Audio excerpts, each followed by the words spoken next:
Gaudi ki deals only on Parkviz.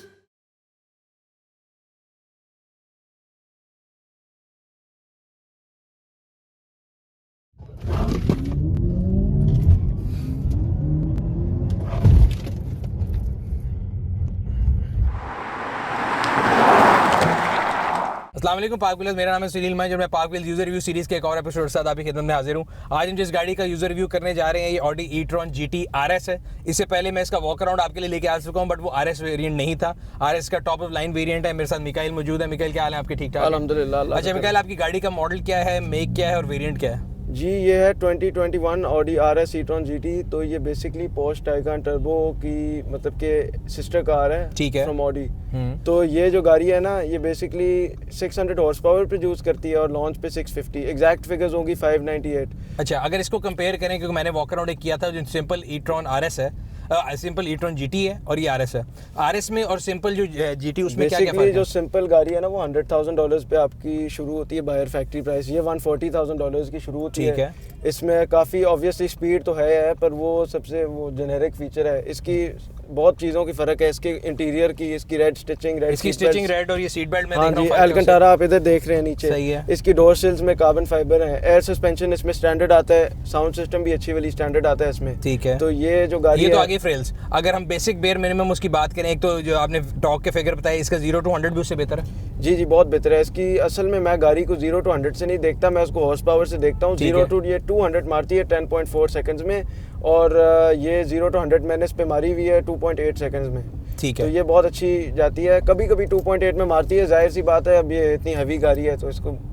ठीक है। अच्छा, और अगर इसको GT को और RS को कंपेयर करें, अगेन उनकी चार्जिंग और जो रेंज है, ड्राइव रेंज, उसमें भी फर्क? आम GT की ड्राइव रेंज है इससे बेहतर, 10 माइल्स के फर्क से बेहतर है वो उससे? बेहतर है रेंज वाइज। ठीक है। और वो भी पार्शियली इसलिए कि अगर आप इसको बहुत ज्यादा पुश नहीं करेंगे तो I think they will bring out the same range. मैं तो रूटीन से आराम से गाड़ी चलाता हूँ। अभी जिस तरह लोगों को कॉन्सेप्ट है ना किलोमीटर्स पर लीटर का, मुझे ये 1 किलोवाट की भी एवरेज दिखा देती है गाड़ी आपको। सही है। कि कितने किलोमीटर्स पर किलोवाट आप ट्रैवल कर सकते हैं। तो उसमें मैं अपनी एवरेज वगैरह देखता रहता हूँ। तो मैं कभी कभी बस चलो बंदा चले जाता है ट्रैक पे या फेज 8 पे, तो उधर जरा पैर पूल दे देता है बंदा। ठीक है। उसके अलावा अगर आप नॉर्मल चलाएं तो इसकी नॉर्मल क्रूजिंग रेंज कितनी आती है वैसे? इसकी आ जाती है कोई 310 किलोमीटर्स और 3 दिन चल जाती है गाड़ी आराम से। और कंपनी क्लेम करती है 420 या 30 में? नहीं, कंपनी क्लेम करती है 470, पर वो 100 पे। हम 100 पे कभी चार्ज नहीं करते, हम इसको 80% पे चार्ज करते हैं। ठीक है। एंड कितना टाइम लगता है अगर इसको आप ओवर द नाइट चार्ज करें घर पे? जो घर पे चार्जर है उसमें 6 hours 22 minutes लगते हैं, और डिपेंड करता है अगर आप उसको कितने % से चार्ज करें। हम इसको कोशिश करते हैं कि बैटरी 10% से नीचे ही हो, तो हम चार्ज कर लेते हैं इसको।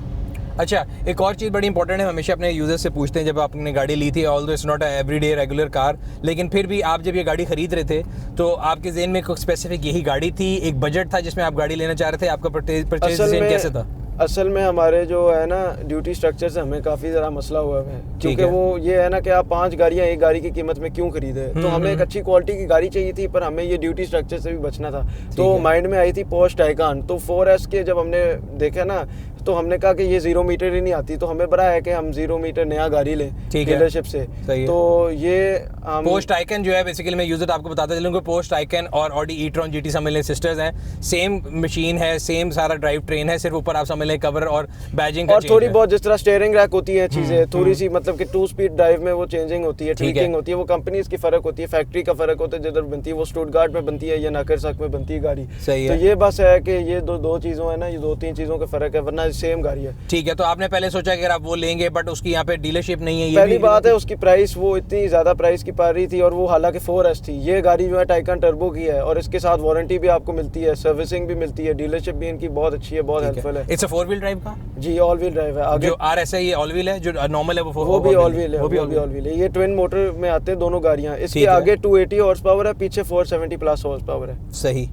अच्छा, तो ये आपने बताया कि आपने जब लेनी थी तो आपने बोला कि टाइगन जो है वो आउट ऑफ बॉक्स हो जाती है। बाकी अगर आप कोई भी आइस इंजन, जो गैसोलीन इंजन बोलते हैं, वो लेंगे तो 363% ड्यूटी है उनकी। वो तो ड्यूटी इतनी थी, ये हमें उसके आगे तो फ्री की मिल रही थी। हाँ। और डीलरशिप भी बड़ी अच्छी ग्रुप है इनके पीछे, तो इन पे ट्रस्ट भी है बंदे की, और आफ्टर सेल्स भी। और ये भी है कि ये इलेक्ट्रिक गाड़ी है, 800 वोल्ट्स है, कोई हाई वोल्टेज टेक्नीशियन किधर आपको मिलेंगे ये जो काम करेंगे। तो अच्छा, ये आपने बड़ा अच्छा बात की कि कई बीच में मुझे लोगों ने अप्रोच किया कि जी हमारी गाड़ी जो है ई-ट्रॉन में मसले आए हैं और ऑडी वाले हमें बैकअप नहीं दे रहे और वो कह रहे हैं जी पार्ट इतनी देर से आएगा। तो how is your experience been with?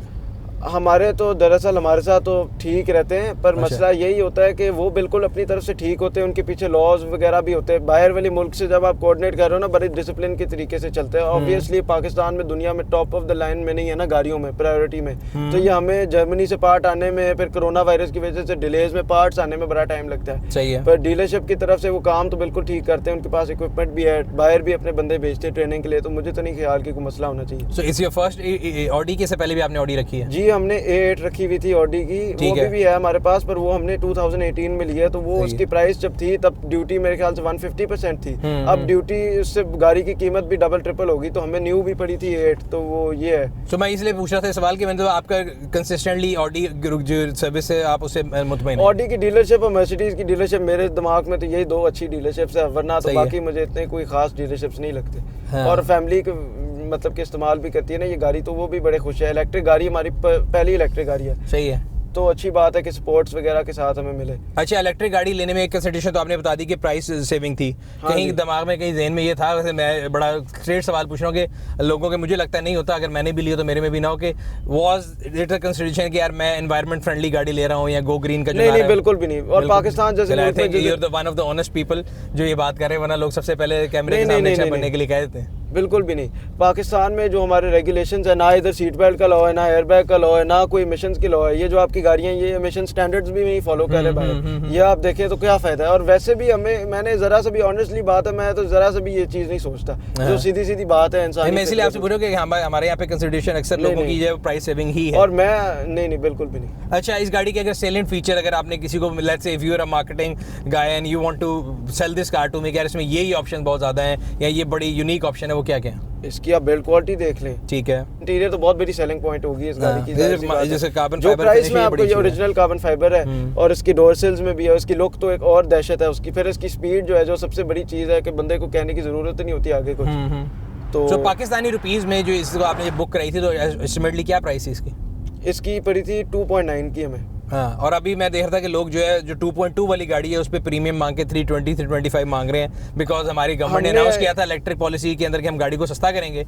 आज ही जो मिनी बजट पास हुआ है उसमें जो जीएसटी है, आपकी इस गाड़ी के ऊपर जीएसटी गया होगा 5%, वो 12.5 कर दिया है। And on the top of it जो अभी ECC का एक इजलास हुआ था, उसमें उन्होंने एक और चीज़ डाली है, उस पर RD लगा दी है 10%। सो अब ये 290 से समझ लें तकरीबन आज के दिन, अगर हम इसकी बात करें, 3.3 same car will be 3.3 3.4 34 million के करीब इसकी कॉस्ट आएगी। अगेन अभी भी उससे बहुत बेहतर है दूसरी गाड़ियों से। अच्छा, अब टाइकान टर्बो आपको मिलेगी 4 की, कोई डीलर आपको भेज देगा 4 की, ऊपर से वो आपको ना कोई सपोर्ट देगा ना कुछ देगा।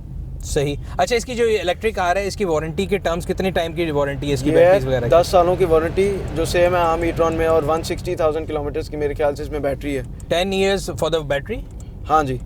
और बाकी गाड़ी के, अच्छा इसमें जो रेगुलर मेंटेनेंस का भी एक सवाल बड़ा अच्छा है कि इलेक्ट्रिक गाड़ी में क्योंकि कोई वो नहीं है, आपके पास इंजन नहीं है, तो इसमें कोई ऑयल नहीं है, कोई लिक्विड्स नहीं है। अच्छा, लोग समझते हैं कि इसमें सिर्फ चेकअप होती है 7,500 बाद, वो नहीं केस होती, वो होती है पर 40,000 बाद, जो 20,000 माइल्स आपके बनते हैं उसके बाद इसकी प्रॉपर एक सर्विस होती है। ठीक है। और उसमें आपकी टायर्स को भी रोटेट करते हैं, मोटर्स को भी करते हैं, और साथ में आपकी वो भी करते हैं ब्रेक पैड्स वगैरह जो भी है। तो brake pads and tyre I think are the only part जो इसमें मेरा ख्याल है मेंटेनेंस के लिए चाहिए, बाकी इसमें और टायर्स और वो मोटर्स की भी थोड़ी सी सर्विसिंग होती है। इसमें कूलेंट भी होती है, इलेक्ट्रिक, इसमें बड़ी अच्छी कूलिंग सिस्टम है ना, क्योंकि ये स्पोर्ट्स गाड़ी है, इसमें प्रॉपर इंटरकूलर वगैरह लगा हुआ, रेडिएटर्स लगे हैं, उनकी भी मेंटेनेंस होती है। अच्छा, मैं एक और ज़हन में मेरा सवाल है, इलेक्ट्रिक गाड़ियाँ क्योंकि मैंने भी चलाई और उनका मैंने जब रिव्यू किया, इनके चलाने के लिए और एक नॉर्मल आपको रोड डिसिप्लिन के लिए, जब आप पहली बार इलेक्ट्रिक चलाते हैं as oppose to combustion engine, तो इनकी जो आउटपुट है बड़ी तेज है। आप अभी बैठे मेरे साथ, आपको पता है मैं 20% थ्रॉटल दे रहा हूँ। चलाने के लिए आपको एज अ ड्राइवर फील हुआ कि यार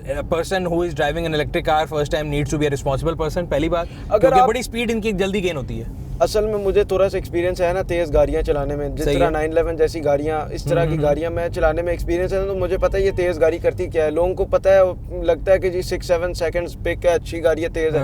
मुझे प्रॉपर स्पोर्ट्स का एक्सपीरियंस है ना इस तरह, तो मुझे इतना उस तरह टेंशन नहीं थी या इतना, क्योंकि जो बाय स्टैंडर्ड होते हैं ना उनको भी अक्सर लगता है कि ये गाड़ी अभी देर से पहुंचेगी, but it approaches the target more जिस स्पीड जैसे लेकिन वो एक्सपेक्टेड फिर आप शहर में चला रहे हो, जिस तरह आप ऑटोमेटिक गाड़ी चलाते हैं उस तरह आपने चलानी है। और कितनी इसकी सिर्फ ब्रेक फील की थोड़ी सी होती है, वो पहले बंदे को यूज टू होना होता है। इसके मुझे तो जितनी इलेक्ट्रिक गाड़ी है ऐसा लगता है कि उनका वेट बहुत ज्यादा है, बिकॉज बैटरी का वेट गाड़ी के अंदर बहुत ज्यादा पर है। इसको वेट बैलेंस करने के लिए उन्होंने कार्बेट ब्रेक्स दी हुई हैं इस गाड़ी में, तो इसकी ब्रेक्स भी बहुत अच्छे हैं और साथ में इसकी कोई जीज भी आते हैं रिकूपरेशन में, तो वो स्लो कर देती है गाड़ी। हाँ, क्योंकि इसमें वो आते हैं ना काइनेटिक एनर्जी डिस्ट्रीब्यूशन सिस्टम है, कर्व सिस्टम होता है, जितने आप ब्रेकिंग करते हैं इसमें पैडल शिफ्टर्स भी बेसिकली यही काम करते हैं, बिकॉज़ इसमें गियर तो है नहीं। टाइकान में पैडल शिफ्टर्स आपको नहीं मिलता, अगर आपने नोटिस की होती, टाइकान के पैडल शिफ्टर्स नहीं होते, इसकी पैडल शिफ्टर्स होते हैं। सही, बट ये पैडल शिफ्टर भी बेसिकली एसेंशियली गियर तो इसमें है नहीं, बट इसके लिए आपकी जो एनर्जी है उसको सेव कर लेते हैं। गियर है इसमें 2 स्पीड ड्राइव, वो लेकिन मोटर के साथ अभी ये सेकंड गियर में चल रही है। ठीक है, वो पहली गियर लॉन्चिंग और बहुत अग्रेसिव एक्सेलरेशन के लिए है। ये टाइकान के साथ भी यही है। सही, पर वो गियर इधर से कोई कंट्रोल नहीं आप कर सकते। अच्छा, इसकी जो ग्राउंड क्लियरेंस आई है लाहौर की सड़कों के ऊपर माशाल्लाह, स्पीड ब्रेकर्स और कार ब्रेकर्स बहुत अच्छी है। ये आप सरप्राइज होंगे ये मेरे मुंह से निकलते हुए इस गाड़ी में, पर बहुत अच्छी है। मतलब कि ऑब्वियसली कोई पहाड़ी आ जाए तो फिर ये इसमें हाइट कंट्रोल भी दिया गया है, तो आप ऊपर भी कर सकते हैं, टेढ़ा मेरा भी कर सकते हैं गाड़ी को, पर वैसे भी बहुत अच्छी है। आम स्पीड ब्रेकर पे आपको सिर्फ बम्पर की थोड़ी सी टेंशन होती है। सही, और आपने रजिस्टर करा ली? हाँ जी। इसकी रजिस्ट्रेशन जो आपने इस्लामाबाद से करी, लाहौर से? नहीं, लाहौर से कराई है। लाहौर से। अच्छा, लाहौर में इसकी रजिस्ट्रेशन कॉस्ट शेयर करना चाहेंगे क्या है? क्योंकि मैं इसलिए समझ रहा हूँ कि गवर्नमेंट ने पॉलिसी निकाली थी, वो इम्प्लीमेंट हुई है कि नहीं, फ्री हो जाएगी? जैसे लिए गाड़ी हमने एक हफ्ते बाद रजिस्टर किया है, तो अराउंड 12-13 की आई है रजिस्ट्रेशन। हाँ, तो मतलब वो जो कह रहे थे कि जी फ्री होगी और इलेक्ट्रिक, वो कुछ नहीं है? नहीं, charging hefty amount for it? कुछ भी नहीं है, ऐसा कुछ भी नहीं है, काफी ज्यादा। और हालांकि नंबर भी इतना कोई ज्यादा खास नहीं लगा हुआ, काफी लोगों ने ये नंबर लगवाया हुआ है जो हमारे पास। सही है, तो ये मतलब कि उसके हिसाब से उन्होंने लिया। अच्छा, वैसे सरप्राइजिंग फैक्ट ये है कि पाकिस्तान के हर सूबे का एक अपना लॉ है। सो लाहौर में इसके जो है वो 3% या कुछ सीसी को कन्वर्ट करके काफ़ी महंगी रजिस्ट्रेशन है, 10 से 12 लाख की। आप इस्लामाबाद में कराएंगे तो इसमें विद होल्डिंग टैक्स लग जाएगा 2.5 से 3 लाख रुपए का, बट रजिस्ट्रेशन 1 लाख रुपए की होगी। पेशावर चले जाएंगे तो 5 रुपए में होगी। और सिंध वाले अभी तक जो है ई-ट्रॉन की प्लेटों पे चला रहे हैं, उन्होंने भी फैसला नहीं किया कि उसको रजिस्टर करना है कि नहीं। एंड अगेन मैं हर वीडियो में ये बात इसलिए करता हूँ कि जिसको भी पहुंच रही है, तो अगर वो किसी को कान पे जू रही जाए तो बेहतर है शायद हमारे कहने से कुछ पॉजिटिव चीज़ हो जाए। असल में हम लोग ये है ना कि हम लोगों को शौक है गाड़ी चलाने का, हमें खड़ी करने का, मुझे खड़ी करने का कोई शौक नहीं है। आपने गाड़ी ली है, आप उसको चलाओ, आप सही अपने पैसे पूरे करो। वैसे आप काफी पैसे पूरे करें, मैंने अभी देखे 6000 किलोमीटर चला भी दिया। 16 नवंबर को ये गाड़ी आई थी मेरे पास। अब ये सिर्फ मेरे पास होती है या कभी कभी वो हमारे फैमिली मेंबर्स के पास होती है। 4 महीने? नहीं, नवंबर 16। तो तकरीबन 3 महीने हुए। नहीं, नवंबर, दिसंबर, जनवरी, 2 महीनों में 6000 चला दी। 2 महीने में मैंने 6000 चलाया, और ये मेरी full driving average 100 kilometre a day, average तकरीबन 150 किलोमीटर अ डे। और इसको 38 किलोमीटर थी जब हमने शोरूम फ्लोर से निकाला। तो आप देख रहे हैं, आप उसका पूरा मजा ले रहे हैं। हालांकि ये इलेक्ट्रिक गाड़ी है, इसके रेंज की वजह से थोड़ा सा कंट्रोल करना पड़ता है कि हर जगह आप नहीं इसको, मतलब कि अगर किसी की गाड़ी में बैठे हो, आपने पीछे अपनी गाड़ी लगाना है, नहीं आप कर सकते। थोड़ी सी 2-3 चीजें हैं जो कंबस्शन इंजन में नहीं थी। अच्छा, मैं भी ये पूछने लगा था आपसे, अगला सवाल आपकी, सॉरी बात काट रहा हूँ, कितना बड़ा फैक्टर है ये, कितनी हिंड्रेंस है? क्योंकि अक्सर लोग मेरे से पूछते हैं कि हम इलेक्ट्रिक गाड़ी ले लें ना लें। इलेक्ट्रिक गाड़ी अब जब इंसान ले लेता है ना, तो उसके बाद उसको रियलाइज़ होता है, बिकॉज मेरा पार्टनर रजा उसके पास भी है, तो जब हम निकलते हैं ना कहीं, कोई खाने पे बुला ले तो बंदा एकदम कहता है अच्छा यार 35 किलोमीटर रेंज रहेगी, जाएंगे आएंगे, ख़त्म ना हो जाए। सो आपको कभी ये फील हुआ कि यार इलेक्ट्रिक गाड़ी की एक हिंड्रेंस है? मैं असल में गाड़ी आम रूटीन में बड़ा आराम से चलाता हूँ, तो मुझे बड़ी अच्छी एवरेज आती है, तो मैं अपना पूरा 3 दिन बाद चार्ज करता हूँ इसको। ठीक है, लेकिन मुझे रेंज एंग्जाइटी नहीं होती। लेकिन अगर आप भगाओ ना गाड़ी तो तब सिग्निफिकेंटली गिरती है रेंज। ये है मसला जो कंबस्शन इंजन में नहीं होती। So you think range anxiety नहीं होती? नहीं, रेंज अच्छा, मुझे तो होती है। मेरे तो मोबाइल की बैटरी खत्म हो रही तो मुझे लगता है कि मैं फौत हो जाऊंगा। मैं तो कभी कभी मोबाइल के बगैर काफी बार मैं निकल जाता हूँ। अच्छा, मैं तो ये कह रहा हूँ, मोबाइल में होता है कि चलो फिर अगर गूगल चल रहा है नहीं चल रहा, बंदा कहीं पहुंच जाता है। गाड़ी में तो मुझे ये होता है कि यार अगर ये रुक गई तो मैं कहाँ जाऊँगा?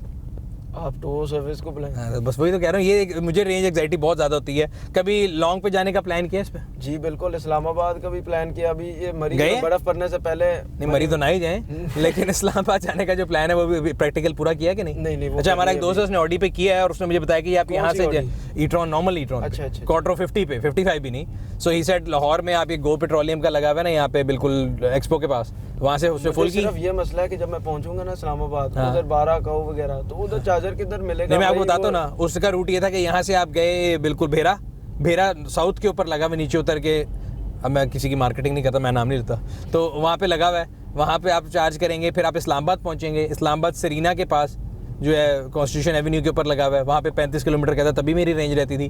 फिर चार्ज करके नथिया गली गया, नथिया गली से वापस आया। बट ये मैंने उसको ज़रूर कहा था कि जितनी देर में तूने सारी एक्सरसाइज की है, मैं 660 सीसी ऑल्टो पे तेरे से पहले जाके आ सकता था। जी बिल्कुल। बट ये ग्लोबली है, मेरा ख्याल है 2016-17 में मैं अमेरिका शरीफ गया था तो वहाँ पे भी तब लोग टेस्ला के चार्जर्स लग रहे थे, लोगों टेस्ला को की तो प्रॉब्लम बड़ी था। अच्छी सुपर चार्जर नेटवर्क है। और एक और भी चीज़ है कि उधर बाहर मुल्क में आपकी फुल चार्जर्स आते हैं जो 25 मिनट्स में गाड़ी को फुल हाँ, कर देते हाँ, हैं। हाँ। उतनी देर में आप जाएं आराम से चाय शाय के कप पिए, आपकी गाड़ी फुल है। इधर सही है। 6 घंटों की ख्वारी कौन करे अपने घर में। हाँ, यहाँ पे ये बात इंडस्ट्रियल है। चार्जर जो लगे हैं वो अभी बहुत अगर ये कम देखें है। ना अभी 239 किलोमीटर रेंज है। अगर रात अगर मतलब कि अचानक बंदे ने कहा कि चलो चार्ज कर ही लेते गाड़ी को, आज रात को शादी पे जाना फॉर हाँ, एग्जांपल, हाँ। तो बंदा 6 घंटे 5 घंटे कौन वेट करे। घर में तो वो होती नहीं है ना।